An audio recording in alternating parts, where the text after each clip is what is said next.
Hello friends, good day to everybody. હું HB Patel આપ સર્વનો મારી એચબી ગ્રામર ગુરુ ચેનલ તથા એચબી ઇંગ્લિશ ગુરુ એપ્લિકેશનમાં હાર્દિક સ્વાગત કરું છું. મિત્રો, આજે આપની સામે હું એક અન્ય પેપર જે આજે લેવાયું હતું 15/5/2022 એના પેપર સોલ્યુશન સાથે હું આપની સામે ઉપસ્થિત થયો છું. આજના પેપરની અંદર ઇંગ્લિશની ના 20 પ્રશ્નો પૂછાયા હતા. સમાજ કલ્યાણ અધિકારીની પરીક્ષાથી અંદર 20 માર્ક્સના ઇંગ્લિશના પ્રશ્નો હતા મિત્રો. 30 પ્રશ્નો હતા, 30 માર્કના. બહુ જ સરસ પ્રશ્નો હતા. જે મિત્રોએ ગ્રામર મારી પાસે ભણેલા છે એ લોકોને તો સરળતાથી પ્રશ્નોના જવાબો મળી જાય એવા હતા મિત્રો. હવે એ પ્રશ્નો કેવા હતા, કેવી રીતે પ્રશ્નોના જવાબો શોધવાના હતા, એ ટ્રીક આપણે આજના પેપર સોલ્યુશનમાં જોવાની છે. જવાબો તો તમને મળી જાય છે મિત્રો, જવાબો જોવા મહત્વના નથી, પણ એ જવાબ પરીક્ષાની અંદર ઓછા સમય કેવી રીતે અંદરથી ખેંચી લેવો એ આપણા માટે મહત્વનું છે. તો આજની આ પેપર સોલ્યુશનમાં ચર્ચા કરીએ. જુઓ, સમાજ કલ્યાણ અધિકારીની પરીક્ષા પેપર સોલ્યુશન 15/5/2022 અને એની અંદર રહેલા ઇંગ્લિશના ક્વેશ્ચન્સ. ઓકે, જુઓ પહેલો પ્રશ્ન મિત્રો, જોરદાર પેપર, મસ્ત પેપર બનાવેલું છે મિત્રો. થોડું બેઝિક નોલેજ પણ હોય અને થોડું જનરલ નોલેજ હોય તો પણ તમને ખ્યાલ આવી જાય મિત્રો. એ પ્રશ્ન તમારે એક જ સેકન્ડમાં જવાબ તમે લખી દેશો. જુઓ અહીંયા તમે જુઓ શું છે આ. ઇન ધ યર 2047 દેશ ક્યારે આઝાદ થયો? 1947. 1947 થી 2047 કેટલા વર્ષ થયા? 100 વર્ષ એટલે શું થઈ જાય મિત્રો? સેન્ચુરી, સદી થઈ ગયું. એકદમ ઇઝીલી જવાબ, કશું જ જોવા નથી, સીધો જ પકડવાનો. કયો? Century, independence. We will celebrate the century of our independence in the year 2047. Okay, બીજું કશું જોવાનું રહેતું હતું નથી. એનાથી આગળ જુઓ મિત્રો, નેક્સ્ટ પ્રશ્ન જો મિત્ર, આ પ્રશ્ન પણ તમને ખ્યાલ આવી જશે. મેં તમને આર્ટિકલની ચર્ચા કરી ત્યારે મિત્રો કીધું હતું કે પ્રસિદ્ધ રેલવેના નામની આગળ આર્ટિકલ ધનો ઉપયોગ થાય. અહીંયા કયું છે? અવંતિકા એક્સપ્રેસ. એટલે આર્ટિકલ ધ, એટલે ધ વાળા બે છે, એટલે આ નહીં આવે, આ નહીં આવે. અહીંયા વ્હીલ આપેલું છે, વ્હીલ પછી શું આવી જાય મિત્રો? મૂળ રૂપ આવી જાય, ભવિષ્યકાળ. એટલે મૂળ રૂપ કયું છે? આ. તો જવાબ કયો આવી ગયો? જેવા આ ભૂતકાળ છે, નહીં આવે. એક જ સેકન્ડમાં જવાબ આવી જાય ને મિત્રો. એચબી સર જોડે અંગ્રેજી ભણવું એક લાહવો છે ને, બનેલું હશે ને તો આવા સરળતાથી પ્રશ્નો તમે સોલ્વ કરી શકશો. સમજાય છે? આ બધી જ બાબતો મેં તમને સમજાવી છે. આગળ જુઓ, અહીંયા જુઓ મિત્રો, ધ એન્ટોનિયમ્સ ઓફ મોડર્ન. મોડર્ન એટલે આધુનિક. આધુનિક ભારત અને પ્રાચીન ભારત. પ્રાચીનનો મતલબ શું થાય મિત્રો? ખબર છે? આપણી બુકની અંદર સિનોનિમ્સ અને એન્ટોનિમ્સની બુક છે, એની અંદર આપેલું છે. મોડર્ન તો એક જ શબ્દ, એન્શિયન્ટ, પ્રાચીન. કોન્સ્ટન્ટ એટલે સતત થાય, અનસ્ટેબલ એટલે અસ્થિર, અને ડિટરમાઇન્ડ એટલે દ્રઢ નિશ્ચય કરવો. એટલે આ કોઈ શબ્દો ના આવે એટલે શું આવી જાય? સીધો આ એન્શિયન્ટ, પ્રાચીન. આ શબ્દો તમારે પકડવાના છે મિત્રો. સમજાય છે ને? ડિટરમાઇન્ડ તો મેં તમને સેલ અને વ્હીલના ઉપયોગ વખતે સમજાવ્યું હતું કે કોઈ પણ કામ કરવા માટે દ્રઢ નિશ્ચય હો એવું બતાવવા માટે સેલની જગ્યાએ વ્હીલ અને વ્હીલની જગ્યાએ સેલનો ઉપયોગ થાય છે. અનસ્ટેબલ એટલે અસ્થિર, અને કોન્સ્ટન્ટ એટલે સતત. એટલે અહીંયા શું આવી જાય? એન્શિયન્ટ. રેડી? એનાથી આગળ જોઈએ મિત્રો. તો હવે મિત્રો જો આ પ્રશ્ન જોવાનો છે તમારે. આ પણ તમારો લોજિકલ પ્રશ્ન છે, રીઝનિંગ જેવો પ્રશ્ન છે મિત્રો. જુઓ કે ઇફ યુ પછી બ્લેન્ક, ખાલી જગ્યા, the rising sun, the direction at your left hand is. કે જો તમે ઉગતા સૂરજની સામે તમારું મોં રાખો મિત્રો તો તમારા ડાબા હાથની દિશા કઈ હોય? તો મિત્રો આ રીઝનિંગ જેવો પ્રશ્ન થયો ને. ધારો કે હું સૂર્ય કઈ બાજુ ઉગે છે? પૂર્વમાં. હું પૂર્વ સામે જોઈ રહ્યો છું, સમજી લો. તો મારો ડાબો હાથ કઈ બાજુ જાય? નોર્થ તરફ જાય, ઉત્તર તરફ જાય મિત્રો. તો અહીંયા જુઓ, નોર્થમાં એક જ જવાબ છે. આ છે આ વેસ્ટ, એસ્ટ. આ છે કશું? આ જો રેડી. હવે અહીંયા તમને એમ થશે કે આ પહેલું આર ફેસિંગ કેમ આવ્યું? તો પાછળ ધ નોર્થ આવે એટલે બીજું કશું આવે ના આવે. સેકન્ડમાં જવાબ આપી શકાય મિત્રો. બહુ સરસ પેપર છે. એ લોકો માટે સરળ છે જેને તૈયારી કરી છે. બાકી બીજાના તો ગાભા નીકળી જાય એવું પેપર લાગે, સમજી લો. ખ્યાલ આવે છે કે નહીં મિત્રો? એનાથી આગળ જોઈએ. જુઓ આ મિત્રો, જુઓ આઈડેન્ટિફાઈ પ્રેપોઝિશન્સ. નામ યોગી અવ્યયો મિત્રો ચલાવેલા છે આપણા પ્રેપોઝિશનના ટોપિકમાં. કયા છે? તો વાક્યમાં તમે જુઓ તો જુઓ, એક આ ઇન, પછી બીજું કયું છે? એટ, પછી કયું છે? ઓન. મતલબ આ છે ને, આ જો ઇન, એટ, ઓન. તો ઇન, એટ, ઓન આવી ગયો જવાબ. કેટલા સરળ પ્રશ્નો છે મિત્રો, 30માંથી 30 માર્ક આવી જાય જો થોડી મહેનત કરેલી હોય અને રિવિઝન કરેલું હોય તો. કશું જોવાનું મિત્રો આ નહીં, કોઈ પણ અગાઉના પેપરો જુઓ એની અંદર જે પ્રશ્નો પૂછાય છે ને એ મેં જે ચર્ચા કરી હોય એની બહારનો એક પણ પ્રશ્ન પૂછાતો હોતો નથી. ખાલી જરૂર છે તમારા રિવિઝનની. ઘરે આવીને મેં જે તમને નોટ્સ લખાવી છે ને એ નોટ્સ જોઈ લેજો એટલે તમને ખ્યાલ આવી જશે. અને મિત્રો એટલા માટે જે મિત્રો ગાંધીનગર નહોતા આવી શકતા ને એના માટે તો મેં મારી એપ્લિકેશન તૈયાર કરી છે, HB ઇંગ્લિશ ગુરુ. પ્લે સ્ટોરમાં આવી ગઈ છે. ઘણા મિત્રો એનો આનંદ પણ માની રહ્યા છે, એનો અભ્યાસ પણ કરી રહ્યા છે. તો તમે કોની રાહ જુઓ છો? ઉઠાવો એપ્લિકેશન અને ઘરે બેઠે ઇંગ્લિશના માસ્ટર બની જાઓ. આ બધી બાબતો મિત્રો તમને ઘરે બેસીને મળી જશે. સમજાય છે કે નહીં? ઓકે, આગળનો પ્રશ્ન જોઈએ. જુઓ અહીંયા જુઓ આગળનો નેક્સ્ટ પ્રશ્ન મિત્રો. જુઓ અહીંયા તમારે જોવાનું છે, આઈ એમ વિઝિટિંગ ખાલી જગ્યા નેશનલ કેપિટલ નાવ. નેશનલ કેપિટલ, નેશનલ કેપિટલ એ રાજધાની થાય, બરાબર છે? એટલે અહીંયા શું આવશે સમજી લો. હવે નેશનલ કેપિટલની આગળ અ આવે. હવે હાર્ડલી વેન, સ્કેર્સલી વેન અને નો સુનર ધેન, આ તો સમય બતાવે છે, કંજક્શન છે. મુખ્ય વાક્યમાં ક્રિયા થતી હોય એનું સમય ગૌણ વાક્ય બતાવતું હોય અને એ પોતે એડવર્બ ક્લોઝ ઓફ ટાઈમ બનતું હોય ત્યારે એવા એડવર્બ ક્લોઝ ઓફ ટાઈમને જોડવા માટે શાનો ઉપયોગ થાય? હાર્ડલી વેન, સ્કેર્સલી વેન, નો સુનર ધેનનો ઉપયોગ થાય. એટલે અહીંયા એવું કોઈ વાક્યની અંદર ક્રિયા નથી થતી, મતલબ એ ટાઈપનો સમય બતાવો ને એક ક્રિયા થાય ત્યારે બીજી થાય એવું બતાવવાનું નથી. એટલે આ કશું જ નહીં આવે મિત્રો. એટલે તમારે શું પકડ અને આ બીજું કશું ખબર ના પડે તો આ નેશનલ કેપિટલ છે એટલે આર્ટિકલ ધ આવી જાય, ધ નેશનલ કેપિટલ. એટલે શું આવી જાય અહીંયા? I am no longer visiting the national capital now, કે હવે ઘણા સમયથી રાજધાનીની મુલાકાત લીધી નથી, આવો આનો મતલબ થાય મિત્રો. એટલે જવાબો વિધિન સેકન્ડમાં આવી જાય. જુઓ એનાથી આગળ જુઓ, ઇફ યુ પછી ખાલી જગ્યા પુણે, ડોન્ટ ફરગેટ, ભૂલતા નહીં. સાદા વર્તમાનકાર મતલબ ઇમ્પેરેટિવ વાક્ય, આજ્ઞાર્થક વાક્ય. ડોન્ટ ફરગેટ, આ ફરગેટ ક્રિયાપદ છે. હવે એક ક્રિયાપદ આપેલો હોય તેના પછી બીજું કયું આવે? ટુ વાળું આવે મિત્રો.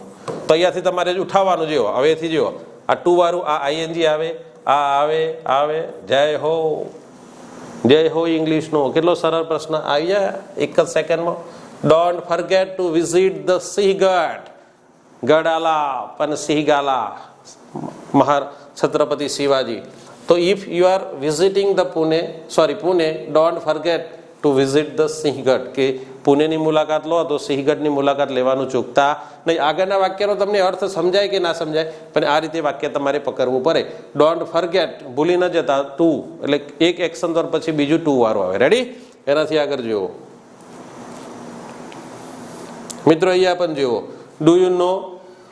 હવે અહીંયા શું છે? આ તમારા માટે છે એબીસી ઓફ. એબીસી ઓફ એટલે શું થાય? એબીસી એટલે બેઝિક વસ્તુ, મૂળભૂત બાબતો, સાદી બાબતો, મતલબ સામાન્ય નોલેજ, બેઝિક મૂળભૂત બાબત. કે તમે એને કે એના વિશે હું મને એબીસી પણ હું જાણતો નથી. એબીસી મતલબ એના વિશે કશું જાણતો હોતો નથી. તો ડુ યુ નો.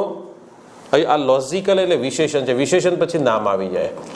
તો do you know the ABC of logical thinking, કે તાર્કિક વિચારસરણીની મૂળભૂત બાબતો વિશે તમે જાણો છો, મતલબ એની પાયાની બાબતો વિશે તમે જાણો છો. એટલે શાના વિશે? તો the ABC of logical thinking. હવે અહીંયા પણ ધ આપેલો છે પણ અહીંયા થિંક નહીં આવે, આ ક્રિયાપદ બની જાય છે. એન તો આવે જ નહીં, એન એબીસી આવે નહીં, એન પછી આ પણ થિંક્સ નહીં આવે. એટલે આ કયું આવી ગયું? ધ આવી ગયો. સમજી લો, આ ધ સાથે આ ક્રિયાપદ છે એટલા આવે, કારણ કે પેલું લોજિકલ એ વિશેષણ છે એટલે વિશેષણની પછી શું આવે? નામ આવી જાય. એટલે નામ તરીકે શું આવી ગયું? થિંકિંગ. થિંકિંગ એટલે વિચારસરણી. Ready?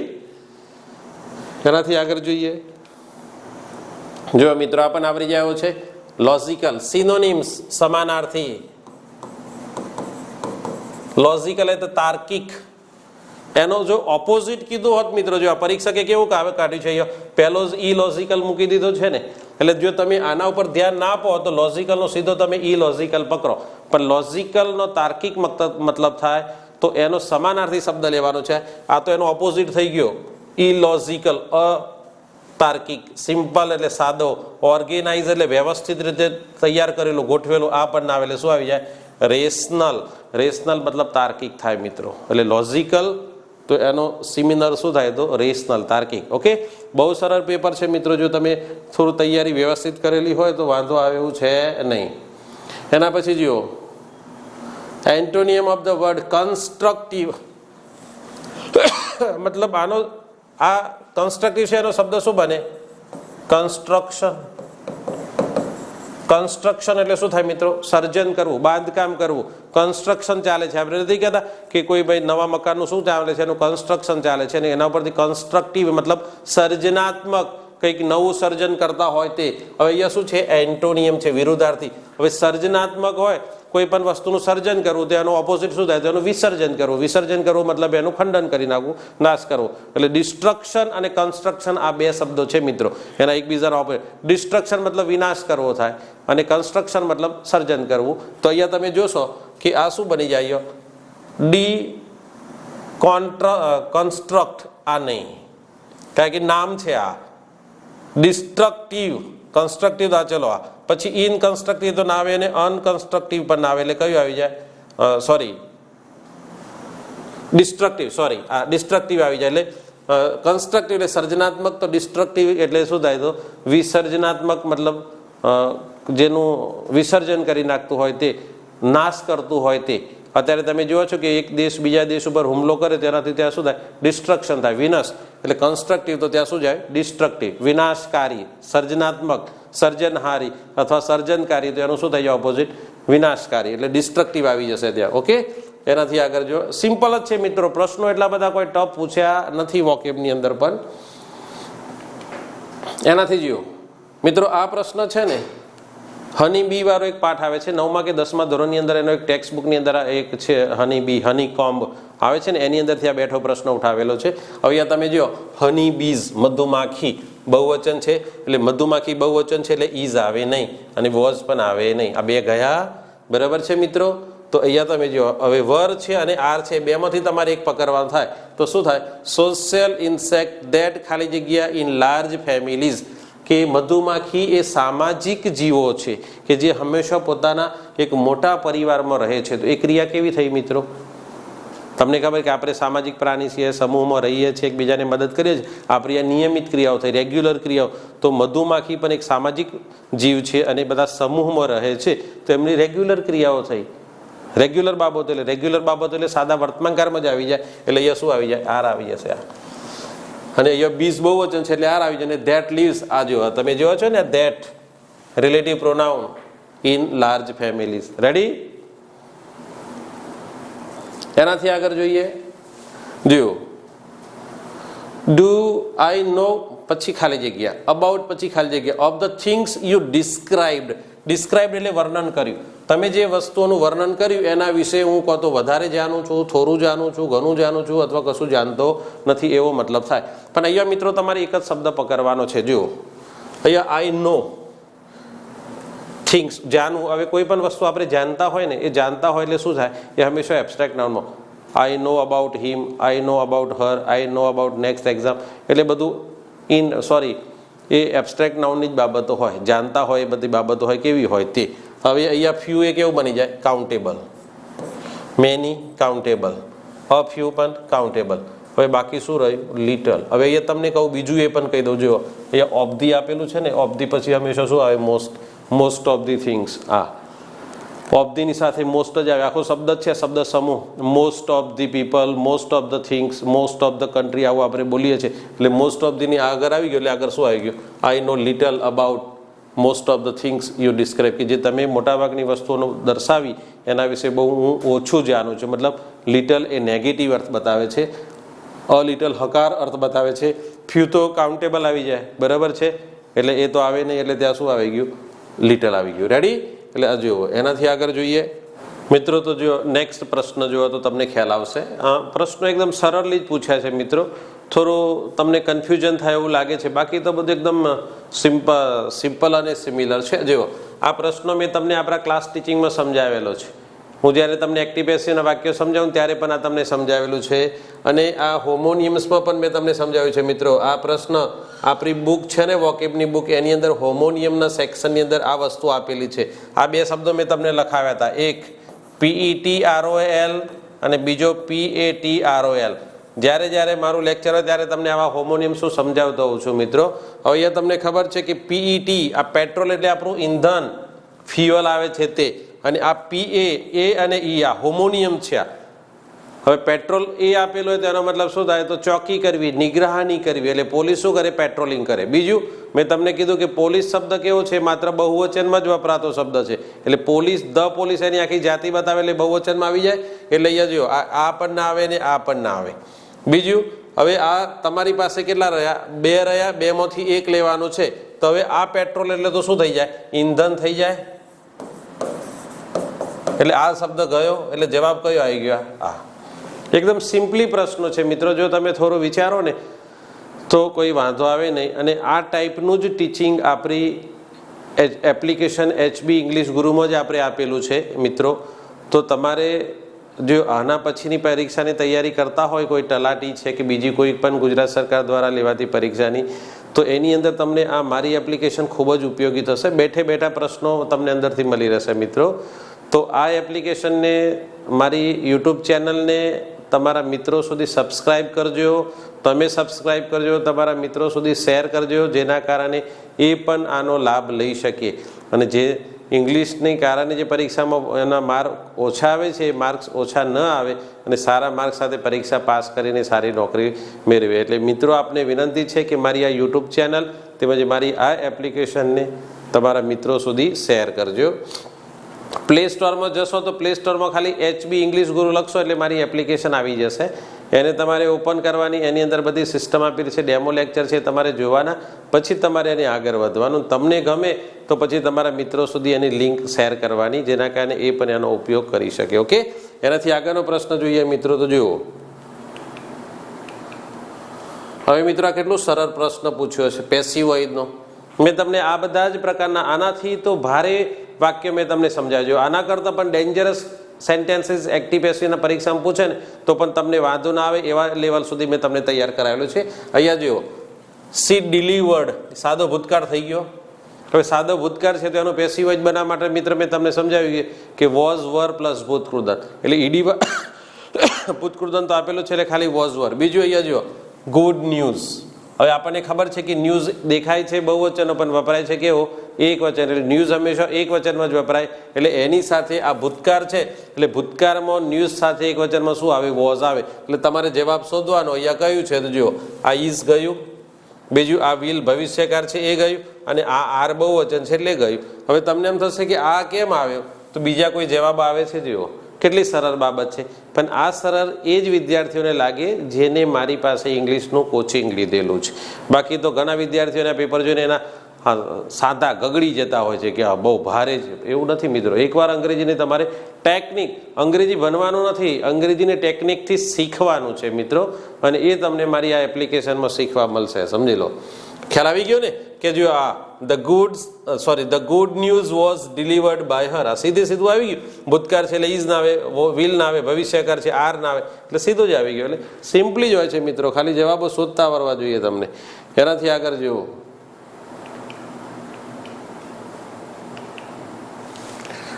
Turn into indirect speech. મિત્રો આ પણ બહુ સરળ પૂછ્યું છે. જુઓ, આ પણ તમને મેં બેઠો એક્ઝામ્પલ લખાવ્યો છે. ડિરેક્ટમાંથી ઇનડિરેક્ટ સ્પીચમાં કન્વર્ટ કરવાનું છે. હવે મિત્રો તમે યાદ કરો, મેં જ્યારે તમને ડિરેક્ટ ઇનડિરેક્ટ સ્પીચ સમજાવ્યું ત્યારે કીધું હતું કે કોઈ પણ પ્રકારનું વાક્ય હોય એ ડિરેક્ટમાંથી ઇનડિરેક્ટમાં થાય એટલે એસર્ટિવ વિધાન વાક્ય બને. એ વખતે મેં તમને આવું, જો આ ઇન્ટ્રોગેટિવ છે એટલે મેં તમને કીધું કે અહીંયા શું કરવાનું તમારે? આ આર યુ છે એની જગ્યાએ શું કરવાનું? યુ આર કરી દેવાનું તમારે અહીંયા.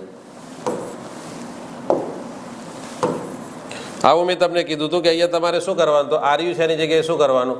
યુ આર કરો એટલે આ એસર્ટિવ વિધાન વાક્ય બની ગયું. બસ, હવે પૂરું થઈ ગયું. હવે અહીંયા શું થાય? મેં તમને કીધું કે બોલનાર અને સાંભળનાર બંને કઈ જગ્યાએ સાથે જવાના હોય તો જ્યાં કમ આપેલો હોય કમનું શું થઈ જાય? ગો થઈ જાય. આ ધ્યાન રાખવાનું. ઓકે, હવે આ કયો કાળ થઈ ગયો? You are coming with me tomorrow. એટલે આ એકચ્યુઅલી કયો છે? આ ચાલુ વર્તમાનકાળ છે. આપણને ખબર છે કે ભવિષ્યકાળ દર્શાવવા માટે પણ ચાલુ વર્તમાનકાળનો ઉપયોગ થાય છે. એટલે અહીંયા સીધું જ તમારે શું પકડવાનું? ટુમોરો વાળું પકડવાનું થાય. સમજી લો. એટલે હવે આપણને એક વસ્તુ ખબર છે. અહીંયા જુઓ, ડિરેક્ટ સ્પીચના વાક્યને ઇનડિરેક્ટ સ્પીચમાં કન્વર્ટ કરતી વખતે મેં તમને કીધું કે તમારી નજર સૌ પ્રથમ ક્યાં જવી જોઈએ? Reporting verb. કેમ કે રિપોર્ટિંગ વર્બ જ ડિરેક્ટ સ્પીચ અને ઇનડિરેક્ટ સ્પીચના વાક્યને કન્વર્ટ કરતી વખતે ત્યાં ખરભરાટ મચાવે છે. તમને કીધું કે રિપોર્ટિંગ વર્બ ભૂતકાળ હોય તો 3 ફેરફારો થાય. યાદ કરો મિત્રો, 3 ફેરફારો. સર્વનામો, પછી મેં લખાવ્યું હતું શોર્ટમાં ક સ્ક્વેર, એટલે કાર અને ક્રિયાપદો, અને સ સ્ક્વેર એટલે સમય અને સ્થળદર્શક શબ્દો. આ યાદ રાખો. એટલે રિપોર્ટિંગ વાર ભૂતકાળનું છે એટલે 3 એ 3 ફેરફારો થાય. એટલે તમને ખબર છે કે ટુમોરોનું ધ નેક્સ્ટ ડે અથવા તો નેક્સ્ટ ડે ના હોય તો ધ ડે બિફોર. એટલે ટુમોરોનું ટુમોરો આપેલું છે એટલે આ ખોટું. જો આ પણ ખોટું. યસ્ટરડે તો ભૂતકાળ છે એટલે આ પણ ખોટું. લો હવે તમારે તો આને તો જવાબ ક્યાં જોવાનો જ ક્યાં છે તમારે, એનો મિનિંગ કોઈ સમજવાનો જ નથી. સીધું આવી ગયું ને. She asked him if she was going with her the day before. ટુમોરોનું શું થઈ જાય? Tomorrow the next day. The next day ના પેલું તો ધ ડે બિફોર. ઓકે, એટલે આ વસ્તુ તમારે ધ્યાન રાખવાની છે. એટલે એકદમ સિમ્પલ પ્રશ્નો છે, પણ એકવાર તો તમને સમજેલા હોવા જોઈએ. એનાથી આગળ જુઓ મિત્રો, જુઓ આ પ્રશ્ન પણ જુઓ. લુક, હવે જોવા તમને કહે છે હાઉ ખાલી જગ્યા પછી મહેશ અને નરેશ, પછી આ એક્સક્લેમેટરી સેન્ટેન્સ છે મિત્રો. હવે એક્સક્લેમેટરી સેન્ટેન્સ છે એટલે તમને ખબર છે કે હાઉ પછી હંમેશા ક્રિયા વિશેષણ જ આવે. શું આવે? ક્રિયા વિશેષણ. હવે આપણું જે વર્ડ ફોર્મેશનનું ચેપ્ટર છે એની અંદર આપણે બધું સમજાવ્યું છે કે નાઉન ઉપરથી વર્બ, વર્બ ઉપરથી એડવર્બ, એડવર્બ ઉપરથી એડજેક્ટિવ. તો અહીંયા આનું અહીંયા આ બ્યુટીફુલ એ વિશેષણ થયું એટલે વિશેષણ ના આવે. પછી બોલ્ડલી એટલે બહાદુરતાપૂર્વક, આ ક્રિયા વિશેષણ છે પણ અહીંયા બોલ્ડલી બહાદુરતાપૂર્વક નથી બતાવ્યું. ફાઇન પણ નહીં આવે.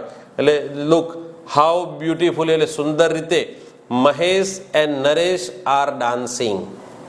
હવે અહીંયા લુક આપેલું છે એટલે ચાલુકાર થઈ ગયો. એટલે ચાલુકારમાં ડાન્સીસ ના આવે ને. આ સમજી લો. આ ઇઝ ડાન્સિંગ આ પણ નહીં આવે. કેમ કે અહીંયા 2 નામ આપેલા છે એટલે ઇઝ ના આવે. આ સમજી લો. એટલે સીધું જ જવાબ આવી જાય કે look how beautifully Mahesh and Naresh are dancing. કેટલા સુંદર રીતે એ નાચી રહ્યા છે. રેડી છે ને? એકદમ સિમ્પલ બાબત. એનાથી આગળ જોઈએ. જુઓ આ તમારા માટે છે ક્લચ. ક્લચ કરી દો, ગાડીને ક્લચ કરી દો. ગાડી લઈ તો પેપર આપવા ગયા હશો.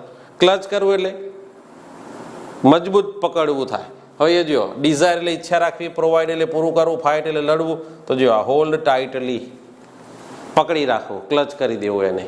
સમજાય છે ને? એટલે સિમ્પલ જવાબ છે કે નહીં? એટલે ઘણા પ્રશ્નો તો બહુ સરળ રીતે પૂછેલા છે. વોકેબના પણ પ્રશ્નો બહુ સરળ છે મિત્રો. એના પછી જુઓ સી એક્સપ્રેસ મતલબ વ્યક્ત કર્યું. સાદો ભૂતકાળ થઈ ગયો. હર, હવે મેં તમને કીધું કે હર એ સંબંધક વિભક્તિનું ટૂંકું રૂપ છે. સંબંધક વિભક્તિના ટૂંકા રૂપની પછી હંમેશા નામ જ આવે. શું આવી જાય? નામ આવે. આ વસ્તુ ધ્યાન રાખવાનું. થ્રુ હર ફેશિયલ. હવે ફેશિયલ આ પોતે વિશેષણ બની ગયું. વિશેષણની પછી હંમેશા શું આવે? તો નામ આવી જાય. આ બધી બાબતો ક્લિયર હોવી જોઈએ મિત્રો. વિશેષણની પછી નામ જ આવે અને એ સંબંધક વિભક્તિનું ટૂંકું રૂપ છે. એના પછી શું આવી જાય? નામ આવી જાય. હવે જુઓ વિલિંગ, એક્સપ્રેસ. હવે એક્સપ્રેસ આ ક્રિયાપદ છે. ફેશિયલ એક્સપ્રેસ આવે ને આ. પછી જુઓ આ એંગર છે ને, આ હર છે તો આ એંગ્રી આ વિશેષણ છે. આના પછી નામ આવે એટલે આ પણ ના આવે. હર લવ. હવે આ જુઓ આ બ્યુટીફુલ છે ને, આ વિશેષણ છે એટલે 2 વિશેષણ ભેગા થાય નહીં. એટલે બાકી કયું રહ્યું? આ જુઓ સી એક્સપ્રેસ્ડ હર અનવિલિંગનેસ.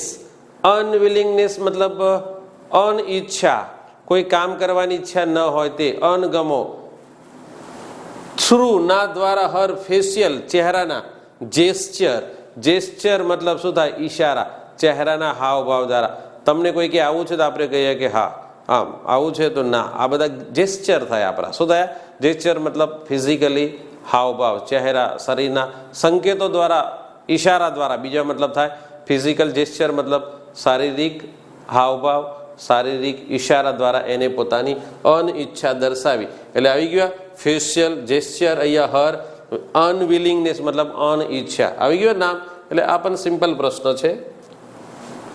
એનાથી આગળ જોઈએ મિત્રો. જુઓ હવે અહીંયા આ પણ તમારે એક ટોપિક બનવાનો આવે છે વર્ડ ફોર્મેશનનો. આપણી એપ્લિકેશનમાં આખું ચેપ્ટર જ આપણે મૂકેલું છે. નાઉન ઉપરથી વર્બ, વર્બ ઉપરથી એડવર્બ, એડવર્બ ઉપરથી એડજેક્ટિવ. આ તો અહીંયા ઇમિશનનો મતલબ શું થાય? ઇમિશન મતલબ દૂર કરવું, રદ કરવું, ઉત્સર્જન કરવું, નિકાલ કરી દેવો. તો અહીંયા તમે જુઓ ઇમિસિવ, નિકાલ કરવા માટે. ઇમિનન્ટનો મતલબ શું થાય? ઇમિનન્ટ તો વિશેષણ થઈ ગયું. ઇમિનન્ટ એટલે પ્રસિદ્ધ, પ્રખ્યાત, આવું થાય. ઇમિસ આ નહીં. તો પછી જો આ ઇમિટ આવી જાય. ઇમિટ એટલે દૂર કરવું, રદ કરવું, રદ બાતલ કરવું. એટલે ઇમિશનનું વર્બ શું બની જાય? ઇમિટ. એટલે આ વસ્તુ તો પણ તમારે એક સમજવાની છે. એનાથી જુઓ 20 નંબર. આ પણ પ્રશ્ન સિમ્પલ છે. The VC. વીસી એટલે વાઇસ ચાન્સેલર. આર્ટિકલ ધ લાગી જાય. કોઈ પણ વ્યક્તિના, મેં તમને આર્ટિકલમાં સમજાવ્યું છે, કોઈ પણ વ્યક્તિના નામની આગળ એનો હોદ્દો આપેલો હોય અથવા હોદ્દો દર્શાવતા શબ્દોની આગળ શું લાગે? Article. The prime minister, the chief minister, the home minister, the VC, એટલે આર્ટિકલ ધ આવી જાય. એટલે અહીંયા તમારે બે જ વસ્તુ ધ્યાન રાખવાની. અહીંયા અવાળું આવશે ને, એક આ પણ નહીં આવે ને આ પણ નહીં આવે. હવે આ ધ લેવાનો અથવા તો આ ધ લેવાનો. હવે અહીંયા શું છે, મેં તમને જ્યારે આર્ટિકલ અ અને એનનો ઉપયોગ સમજાવ્યો ત્યારે સમજાવ્યા હતા, એવા શબ્દો સમજાવ્યા છે કે જેનો પ્રથમ અક્ષર વ્યંજન હોય, ઉચ્ચાર સ્વર થતો હોય. હવે આનો મતલબ ઓનરરી થાય એટલે અથી શરૂ થયો, એટલે અ એ શું બની ગયો? સ્વર બની ગયો. એટલે સ્વરની પહેલા શું આવી જાય? એન આવી જાય. એટલે જવાબ કયો આવી ગયા? આવે કન્ફર્ડ, મતલબ એનાયત કરી. The VC of university conferred an honorary degree to on him, કે એને એક માનદ ડિગ્રી એનાયત કરી, એવો મતલબ થાય. એટલે સિમ્પલ પ્રશ્ન છે આર્ટિકલનો. પણ તમારે ટેકનિકો જોઈએ મિત્રો. ટેકનિકોથી આ શોધો તો જ તમને એકદમ સિમ્પલ લાગે, બાકી તો પેપર પછી અઘરું જ લાગે. હવે જો એક આ તમારે એડિટિંગનો પ્રશ્ન પૂછાયો છે મિત્રો. અહીંયા જો હું અલગ અલગ પેજ ઉપર લખું તો તમને વાંચવામાં ડિસ્ટર્બન્સ થાય મિત્રો, એટલા માટે મેં એક જ પેજ ઉપર આને સેટ કરેલું છે. એટલે થોડું તમને કન્ફ્યુઝન રહેશે. હું ભલે ના દેખાવું, તમને આ દેખાવું જોઈએ. આની અંદર તમારે જવાબો સેટ કરવાના છે. હવે આ એકચ્યુઅલી પેરેગ્રાફ શાના ઉપર છે મિત્રો? તો તમને ખબર હશે કે કોઈ પણ પ્રાચીન વસ્તુ હોય, એ વૃક્ષ હોય કે પ્રાણી હોય, આપણને અવશેષો પ્રાપ્ત થતા હોય છે. તો એ અવશેષો કેટલા જૂના છે, કેટલા પ્રાચીન છે, એ માટે આપણે શું કરતા હોઈએ છીએ? તો એનું રેડિયો અથવા તો કાર્બન ડેટિંગ પદ્ધતિથી એનું આપણે એનાલિસિસ કરતા હોઈએ છીએ. અને એ કાર્બન ડેટિંગ પદ્ધતિ દ્વારા એ વ્યક્તિના અવશેષો, વસ્તુના અવશેષો કેટલા પ્રાચીન છે એના દ્વારા એ પ્રાપ્ત થતું હોય છે. એટલે આ ડેટિંગ ટેકનિકનો એનો એક આ પેરેગ્રાફ છે એડિટિંગનો. હવે એની અંદર તમારે યોગ્ય શબ્દો યોગ્ય જગ્યા ઉપર મૂકવાનો છે, સમજી લો આની અંદર. હવે અહીંયા શું તમારે જોવાનું છે? જો સેવરલ ટેકનિક્સ, એટલે ઘણી બધી ટેકનિકો, બરાબર છે. પછી જો વેલ યુઝડ, આ ક્યાં આવ્યા? યુઝફુલ, તો અહીંયા એકલું વિશેષણ એકલું નહીં આવે, સમજી લો. સેવરલ ટેકનિક યુઝફુલ એમ નહીં આવે, યુઝલેસ પણ નહીં આવે. કેમ કે અહીંયા પેસિવ હોય છે. Several techniques to establish the age of various ancient natural object and artifacts. Artifacts એટલે જૂની વસ્તુઓ, કલાકૃતિઓ, પ્રાચીન અવશેષો. તો અહીંયા સેવરલ ટેકનિક્સ આર યુઝડ. યુઝડનો મતલબ ઉપયોગ કરવામાં આવે છે. હવે આનો ઉપયોગ કોણ કરે છે? તો એના પર સંશોધન કરવાવાળા વ્યક્તિઓ. કે આ સેવરલ ટેકનિક્સનો ઉપયોગ કોના દ્વારા કરવામાં આવે? તો જે આના ઉપર સંશોધન કરતા હોય સાયન્ટિસ્ટો, એ ઉપયોગ કરે. એટલે આ સેવરલ ટેકનિક્સ એ કર્મ બની ગયું, અને જેનો ઉપયોગ કરવાવાળા વ્યક્તિઓ કરતા બની ગયા, એટલે પેસિવ જ બની ગયું. એટલે are used to establish the age of various ancient and natural objects and artifacts. પછી ખાલી જગ્યા methods are based on radioactive કિરણોત્સર્ગ, કિરણો દ્વારા, સૂર્યના કિરણોની ટેકનિક દ્વારા શું આવે? તો એ જુઓ ખાલી જગ્યા મેથડ્સ, અહીંયા બહુવચન આપેલું છે મેથડ, એટલે વેરી તો આવે નહીં. પછી વેરાયટી, એટલે તો વેરાયટી પણ ના આવે. કેમ કે અહીંયા નામ છે એટલે વેરિયસ, એની આગળ વિશેષણ જ આવે. આ વેરી પણ નહીં આવે, એટલે શું આવી ગયું? વેરિયસ. મેથડ્સ, વેરિયસ મતલબ અલગ અલગ ટેકનિકો, અલગ અલગ પદ્ધતિઓ. One method is radiocarbon dating. Radiocarbon or carbon 14 is a form of the element carbon. It is an unstable and weak radioactive. પછી ખાલી જગ્યા છે. પછી અહીંયા જો ખાલી જગ્યા સ્ટેબલ ફોર્મ્સ આર, તો અહીંયા આર્ટિકલ મૂકવાનો છે. એટલે શું આવી જશે? The stable forms. કેમ કે અહીંયા સ્ટેબલ ફોર્મ્સ બહુવચન આપેલું છે, એટલે આર્ટિકલ એન પણ નહીં આવે, અ પણ નહીં આવે, વીચ પણ નહીં આવે. કે the stable forms are carbon 12 and carbon 13. Carbon 14 constantly takes form and then changes in the upper atmosphere. Plants and animal takes in carbon 14 their lifetime. મિત્રો કે પોતાના જીવનકાળ દરમિયાન, જન્મની શરૂઆતથી લઈને મૃત્યુ સુધી પોતાના જીવન દરમિયાન શું લેતા હોય છે? ટેક ઇન, એટલે કાર્બન 14નો પોતે અંદર સંગ્રહ કરતા હોય છે પોતાની અંદર. તો tech in carbon 14 through out there life. Through out there life એટલે જીવન પર્યંત. જન્મથી મૃત્યુ સુધીનો જે ચક્ર હોય, થ્રુ આઉટ એટલે શરૂથી અંત સુધી, કોઈ પણ ક્રિયા કે કોઈ પણ ઘટનાની શરૂઆતથી અંત સુધીનો સમય બતાવવા માટે થ્રુ આઉટનો ઉપયોગ થાય, એટલે થ્રુ આઉટ આવી ગયો. And when they die they stop exchanging carbon and their carbon 14, જ્યારે એનું મૃત્યુ થઈ જાય એટલે એકબીજાની અંદર પરિવર્તન થતું બંધ થઈ જાય છે. બાય નોવિંગ, પછી જાણીને કે carbon 14 is left in a sample, અહીંયા મિસ્ટેક છે, ઇન અ સેમ્પલ, કે બાય નોવિંગ હાઉ મચ, અહીંયા શું આવી ગયું, how much carbon 14 is left, કે એમના મૃત્યુ પછી એમની અંદર કેટલા પ્રમાણમાં કાર્બન 14 રહેલું છે એના થકી એ નક્કી કરી શકે કે આટલો કાર્બન 14 છે, એના આધારે આટલી વસ્તુ જૂની છે એ બતાવે છે. એટલે અહીંયા આની અંદર જવાબ શું આવી જાય, હાઉ મચ. એટલે પહેલાની અંદર શું આવે મિત્ર, આર યુઝડ, બીજાની અંદર આવે વેરિયસ, ત્રીજાની અંદર ધ, ચોથાની અંદર થ્રુ આઉટ અને પાંચમાની અંદર હાઉ મચ. એટલે આ પણ પ્રશ્ન તો સિમ્પલ છે મિત્રો, પણ આની અંદર તમારો સમય કેમ જતો રહે કે તમારે એ બધું એડિટિંગ કરવાનું હોય એટલે ગોઠવવામાં સમય જાય. એટલે આની અંદર પ્રશ્નો તો સરળ જ છે, પણ ગોઠવવામાં સમય જાય એટલે સમયના તમારો વ્યય આની અંદર થઈ જાય. એટલે કોઈ પણ એડિટિંગનો પ્રશ્ન હોય એટલે સમય આપણો જતો રહે એવું સમજવાનું.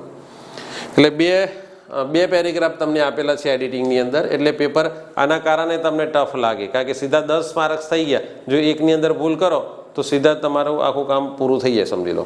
હવે જુઓ, હવે અહીંયા mind, emotion and body are closely, હવે આપણું માઇન્ડ છે, આપણી લાગણીઓ છે અને આપણું બોડી, શરીર એકબીજા સાથે જોડાયેલા છે. જોડાયેલા મતલબ શું થાય, ઇન્ટરલિંક થાય. જો એકબીજાની સાથે જોડાવ, ઇન્ટરલિંક. ઇન્ટરફેસ, ઇન્ટરચેન્જ તો બદલાવી ના આવે, ઇન્ટરલિંક્સ પણ નહીં આવે, આવી વિશેષણ આવી કે ના, are closely interlink and always work together. It helps you to distinguish them more clearly if you try to understand them. હવે જો અન્ડરસ્ટેન્ડ ધેમ, હવે અહીંયા તમારે શું જોવાનું છે, ટ્રાય ટુ અન્ડરસ્ટેન્ડ, આ ક્રિયાપદ છે ધેમ. હવે જ્યારે ક્રિયાપદ આપેલું છે, ક્રિયાપદની પછી કર્મ આપેલું છે, એટલે કર્મ પછી હંમેશા ક્રિયા વિશેષણ આવે.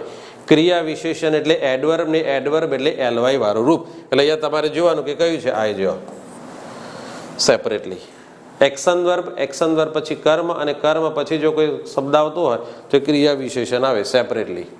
રેડી?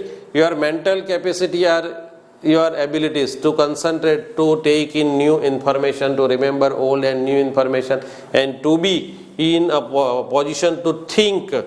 To think અહીંયા પણ એવું થઈ ગયો, to think આવી ગયો, ક્રિયાપદ આવી ગયું, in a position to think. હવે ક્રિયાપદ છે એટલે ક્રિયાપદની પછી કર્મ, અને કર્મ ના હોય તો કોઈ પણ શબ્દ આવે ને તો ત્યાં ક્રિયા વિશેષણ આવી જાય. એટલે to think logically, તાર્કિક રીતે વિચારવું. And you and your mental capacity. હવે અહીંયા તમારે જોવાનું છે મિત્ર, જો ઓર્ડરલી, ઇન ઓર્ડર, બાય ઓર્ડર અને ઇન ઓર્ડર ટુ. હવે અહીંયા તમારે શું વિચારવાનું છે કે જો you and your mental capacity in order to study, આગળ ક્રિયાપદ છે, ક્રિયાપદ છે સ્ટડી, અને અહીંયા પણ તમે જુઓ ટુ વર્ક, ટુ ઇમ્પોઝ. એટલે ખાલી જગ્યા પછી ક્રિયાપદ આપેલું છે, એટલે ક્રિયાપદની પહેલાં હંમેશા ટુ વાળું રૂપ આવે, એટલે અહીંયા શું આવી જશે, અહીંયાનો અર્થ સમજાય ના તો પણ તમારે આ મૂકવાનું થાય, ઇન ઓર્ડર ટુ સ્ટડી, ના હેતુથી. આ ફ્રેઝલ પ્રેપોઝિશન છે, with a view to, in order to, in spite of, because આ ફ્રેઝલ પ્રેપોઝિશન એટલે ઇન ઓર્ડર ટુ આવી જાય. અને અહીંયા જુઓ, the mind is the rational logical part of you that helps you. હવે અહીંયા તમે જુઓ છો ધેટ હેલ્પ્સ, આ ક્રિયાપદ આવી ગયું. હવે એક ક્રિયાપદ આપેલું હોય મિત્રો તો એના પછી બીજું ક્રિયાપદ આવે એ ટુ વાળું આવી જાય. જો and that helps you to make, એક ક્રિયાપદ પછી બીજું ક્રિયાપદ કયું આવે, ટુ વાળું આવે. ક્લિયર થઈ ગયું? To make an emotional choice, to store and retrieve information, and to order and calculate.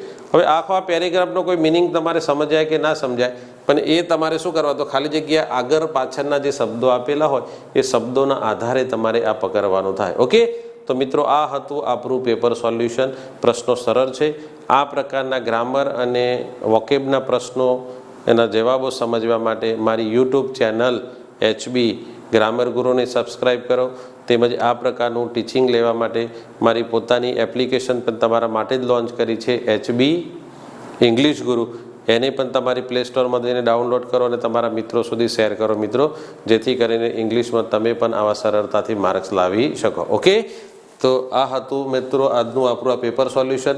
નવા પેપર સોલ્યુશન સાથે આપણે નેક્સ્ટ ટાઈમ મળીશું. ત્યાં સુધી C you, good bye, have a nice day. જય હિન્દ.